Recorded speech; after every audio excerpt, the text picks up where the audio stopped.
non è presente, come dicevo prima, De Piccoli, che è portatore di un terzo progetto che è stato accennato anche da Silvio Testa, quello cioè di una collocazione di una piattaforma galleggiante lunga circa 1000 metri all'entrata del porto del Lido, sulla riva del comune di Cavallino Tre Porti,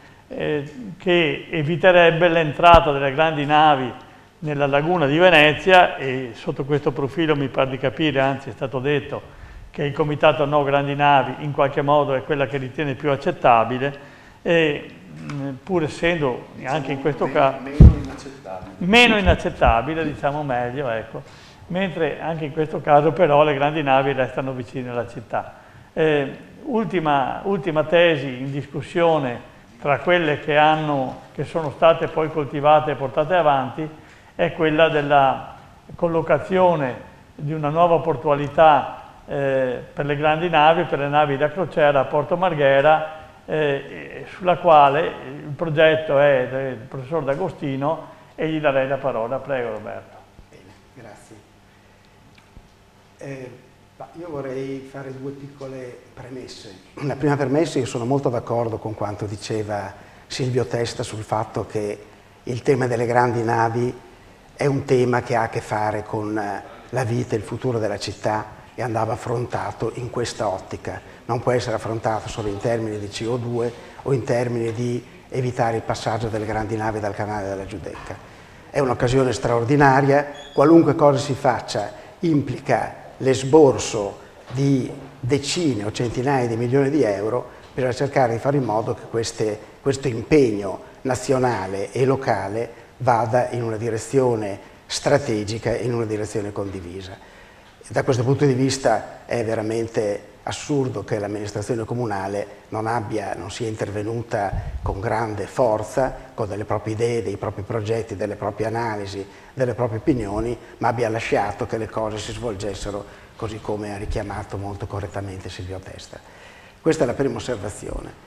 La seconda osservazione riguarda il tema del passaggio delle navi nel canale della Giudecca. Non è solo una questione di pericoli di CO2 o cose di questo genere. Il problema del passaggio delle grandi navi dal canale della Giudecca è un tema che attiene alla cultura profonda della nostra città.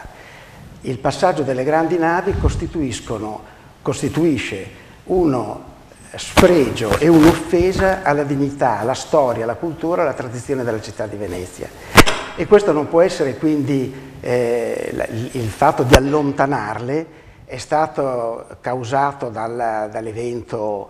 Isola del Giglio e così via come fatto mediatico internazionale, ma non c'è dubbio che si deve partire da questo ragionamento. Questo ragionamento però coinvolge anche il tema di fare nuovi grandi canali all'interno della laguna. Pensare di fare un canale di 5 km di lunghezza, 12 di profondità, 120 o 140 di larghezza, che taglia in due la laguna e unisce il canale dei Petroli al canale della Giudecca, qualunque analisi, diciamo, numerica, tecnica e di merito che ci dice che non crea dissesti, eccetera, è comunque una scelta, costituisce comunque una scelta che analogamente a quella del passaggio delle grandi navi della Giudecca va contro la storia, la cultura, le tradizioni e la dignità della nostra città. Noi ci facciamo ridere dietro da tutto il mondo per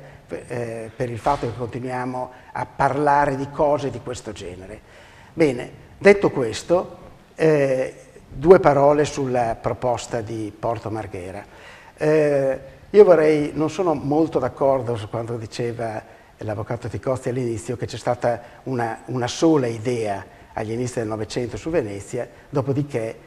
non c'è stata più nessuna nuova idea sull'organizzazione della città.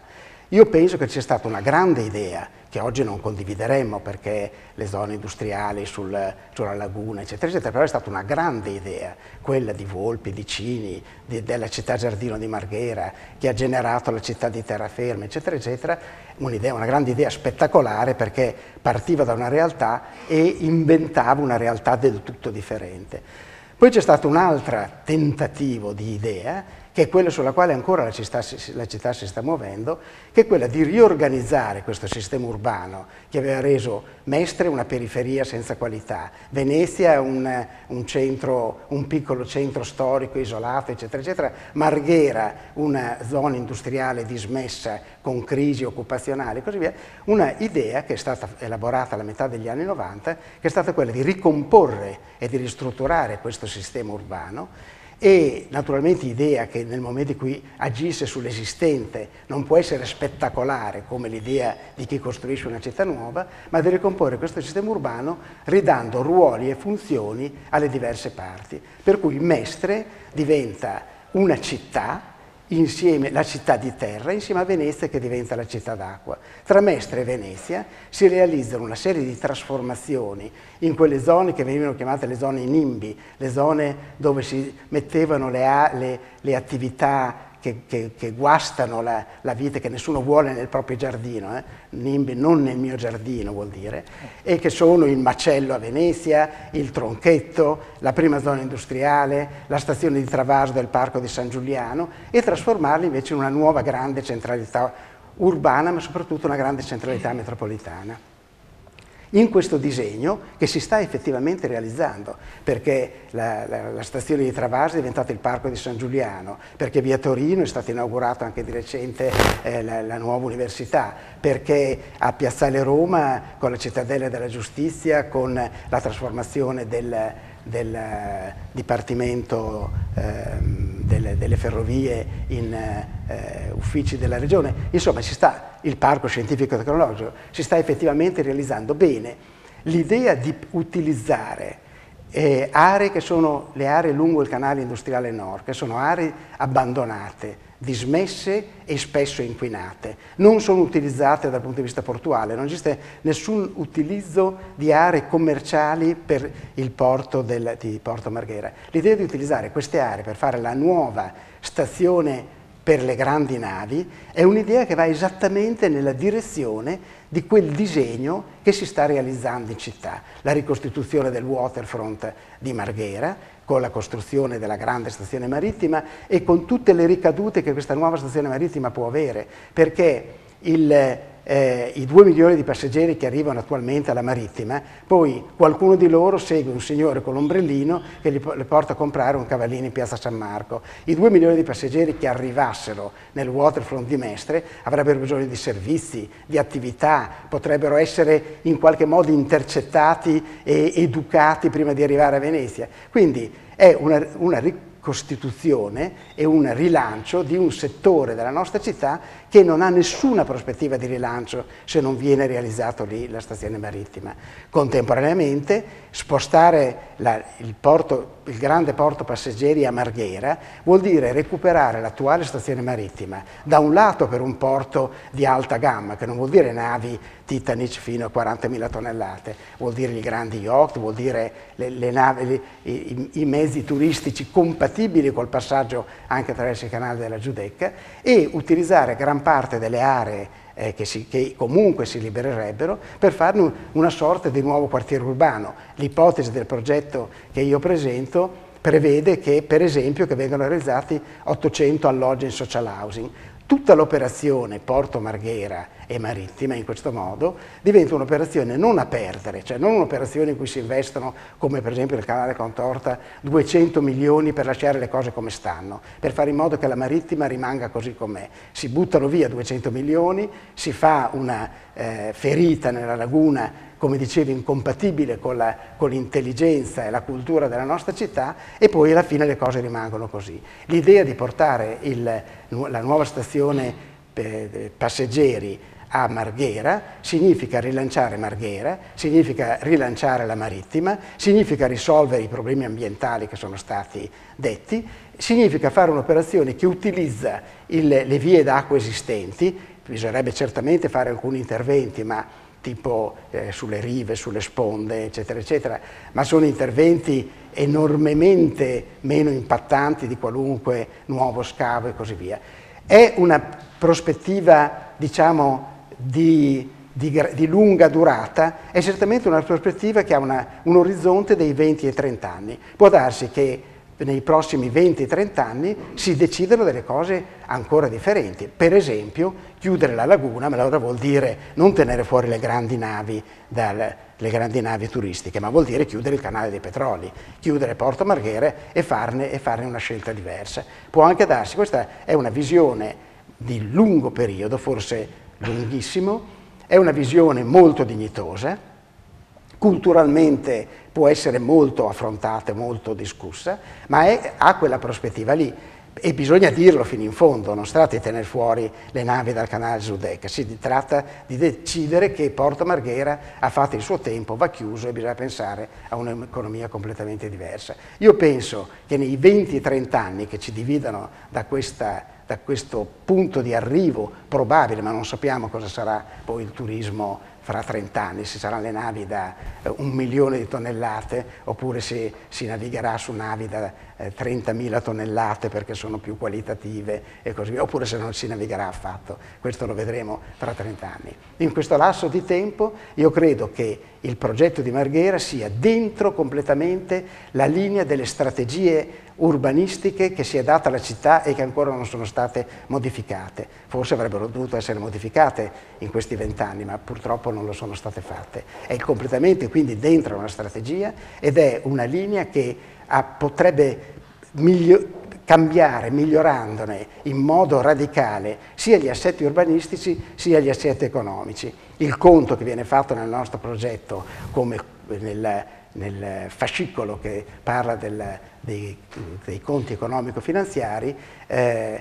dimostra come tutta l'operazione può essere fatta a costo zero, cioè rientra in un processo di progetto di finanza, e come gli investimenti di base, che sono intorno ai 200-250 milioni, possono incrementare investimenti per altri 600-700 milioni, 800 milioni, con ritorni di oltre 1 miliardo. Tra l'altro in aree che sono in gran parte pubbliche, quindi perché tutta l'operazione va tenuta insieme Marghera, Marittima, la Marittima è tutta demaniale, quindi i grandi valori sono concentrati nell'attuale Marittima, mentre la parte di Marghera è parte demaniale e parte privata, quindi diciamo così una società di scopo, tipo le Société Economie Mixte francesi o cose del genere, potrebbe attivare una operazione che potrebbe cambiare il volto anche economico della città, con fortissimi incrementi di occupazione, perché passeremo da un porto a 2 porti e passeremo da un porto nel vuoto, cioè dentro la Disneyland, tra virgolette, a un porto che dovrebbe generarsi tutti i propri servizi e che potrebbe dialogare con la terraferma e con la città di Mestre. Grazie a Roberto D'Agostino per un affresco che, partendo da delle considerazioni generali sulla città, è poi sceso sulla collocazione delle grandi navi su Porto Marghera, che effettivamente come progetto si pone in termini meno invasivi nei confronti della laguna rispetto agli altri. Ma vorrei tornare a Silvio Testa per fargli una domanda. In sostanza il comitato no grandi navi dice no grandi navi non soltanto nel transito sul canale Giudecca, ma no grandi navi anche alla Marittima. Anzi, no grandi navi nella laguna. Ma io mi domando, quando il meno invasivo di questi progetti, e quindi quello diciamo più accettabile, è quello di collocare le grandi navi alla bocca del porto del Lido, non sono poi così distanti dalla città di Venezia, e non c'è una contraddizione ancora più evidente nel dire no alle navi da turismo, le grandi navi che portano i turisti, e nel non contestare le navi che portano adesso le merci a Porto Marghera, lungo il canale dei Petroli, cioè l'esclusione dalla laguna delle sole navi turistiche è, a mio avviso, in evidente contraddizione col fatto che non si voglia impedire il traffico marittimo verso Porto Marghera attraverso il canale dei Petroli. Prego. È chiaro che il problema delle grandi navi è sostanzialmente la cartina di tornasole del problema più complessivo della compatibilità di un porto all'interno della laguna. Un problema di compatibilità che si sta come dire, manifestando oggi più che ieri, perché stanno cambiando le condizioni oggettive, sta cambiando il mare, stanno cambiando le navi, ci sarà il Mose alle bocche di porto, no? Cioè, poi il tema delle grandi navi era una sorta di urgenza che si poneva da sola solo per la presenza incombente di queste mostruosità nel pieno del bacino di San Marco. Due battute velocissime sul progetto di D'Agostino, che è l'ultimo presentato e su cui si è parlato poco. Che la marittima sia una miniera d'oro, su questo nulla questio, l'abbiamo sostenuto noi ancora nel 2011, l'abbiamo suggerito a De Piccoli di mantenere la marittima come snodo logistico e come occasione enorme di riconversione di una vasta area della città a fini diversi. L'unico problema che ha il tuo progetto è che mantiene il canale dei Petroli così com'è, ma non lo mantiene così com'è oggi. Per una serie di calcoli che adesso non si possono fare, che valgono per il Contorta come valgono per il tuo progetto. Un carico aggiuntivo di navi da crociera impone il raddoppio e l'arginatura del canale dei Petroli, cioè è la reiterazione ossessiva delle stesse logiche ottocentesche che hanno portato la laguna a livello di distruzione nella quale la riscontriamo oggi. La soluzione è, sia per la portualità complessiva che per il problema delle grandi navi, l'estromissione del traffico incompatibile. Paolo Costa ha proposto l'offshore per i petroli e per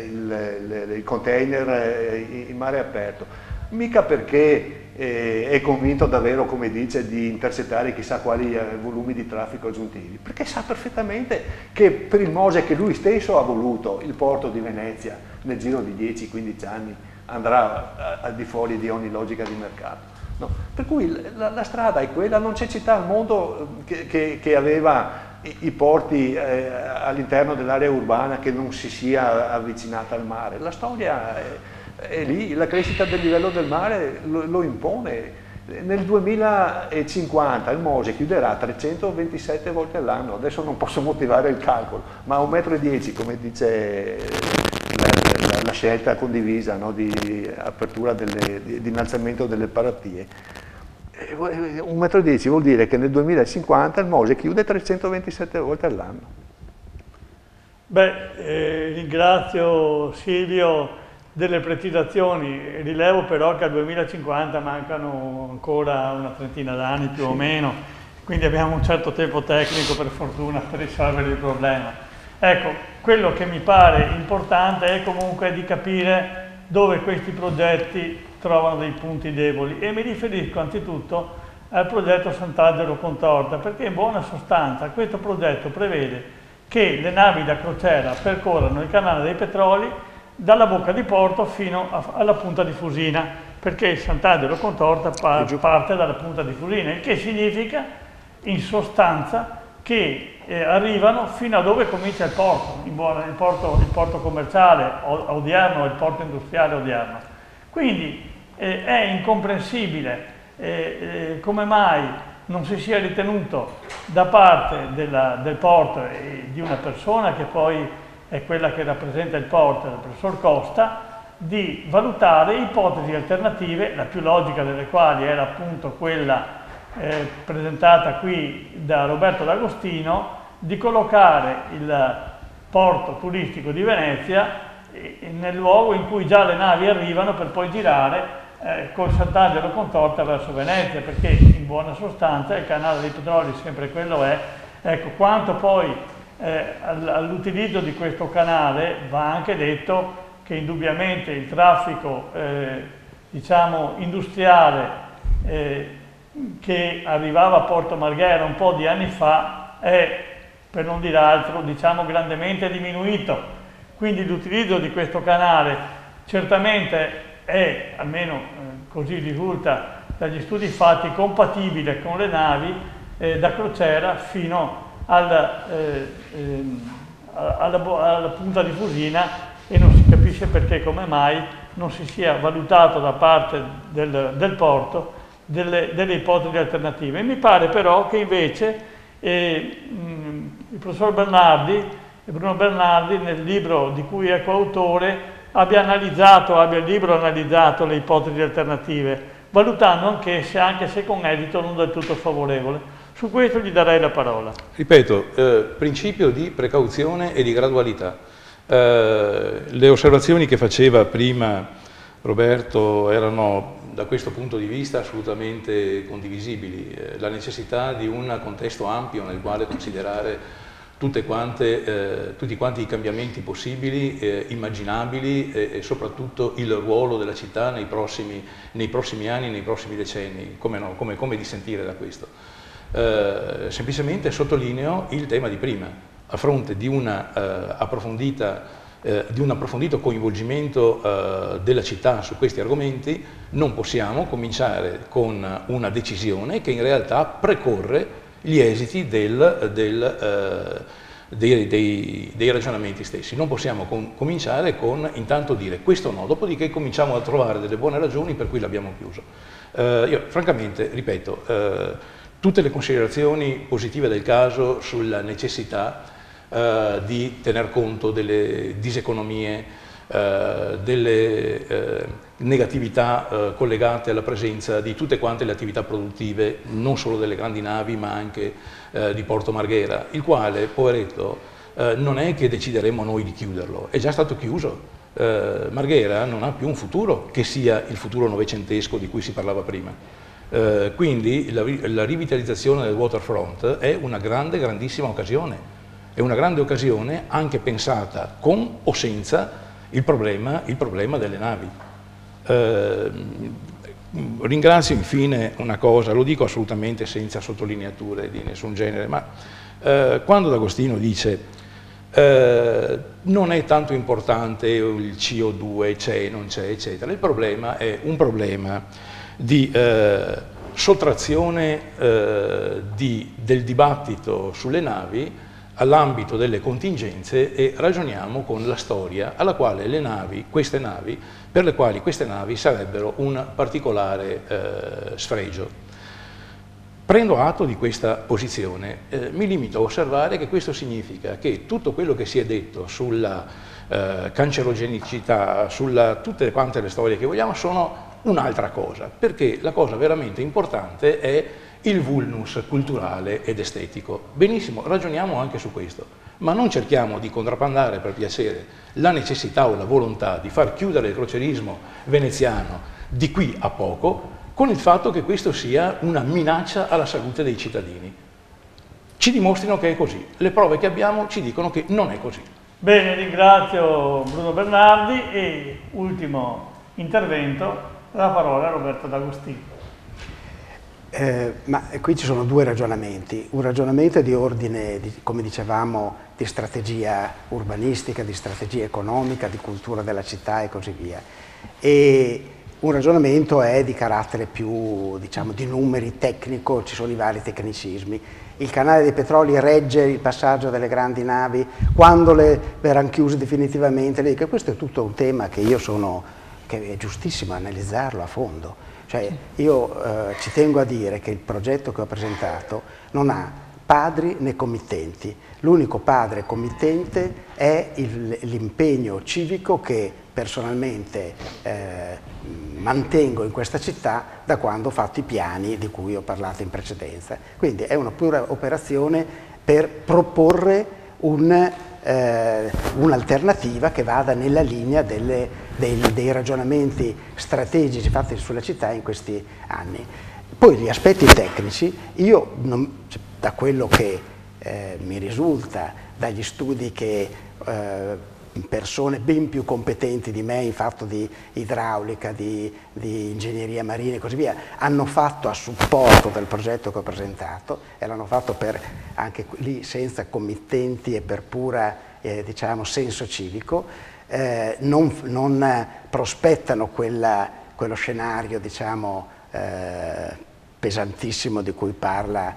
Silvio Testi, il raddoppio del canale di Torino. Anzi, se si cominciassero a pensare delle prospettive diverse su Porto Marghera e sulla Marittima, forse si potrebbero fare delle operazioni sul canale dei Petroli di mitigazione, di controllo e così via, che oggi proprio il decadimento di quell'area impedisce di fare. Un'area in decadenza impedisce di fare investimenti. Un'area che si rilancia potrebbe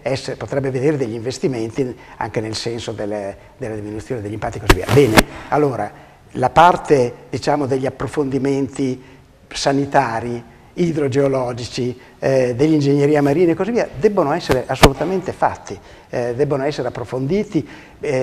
Tutti noi vogliamo che siano approfonditi non uno ma 2 volte e 3 volte e che si tolgano appunto gli equivoci, le leggende metropolitane e così via. Detto questo, poi ci sono 3 prospettive sul tappeto, che sono 3 prospettive che danno un'idea di cosa potrà diventare la città non nei prossimi 200 anni, ma nei prossimi 20-30 anni, fino a quel 2050 che ci diceva Silvio che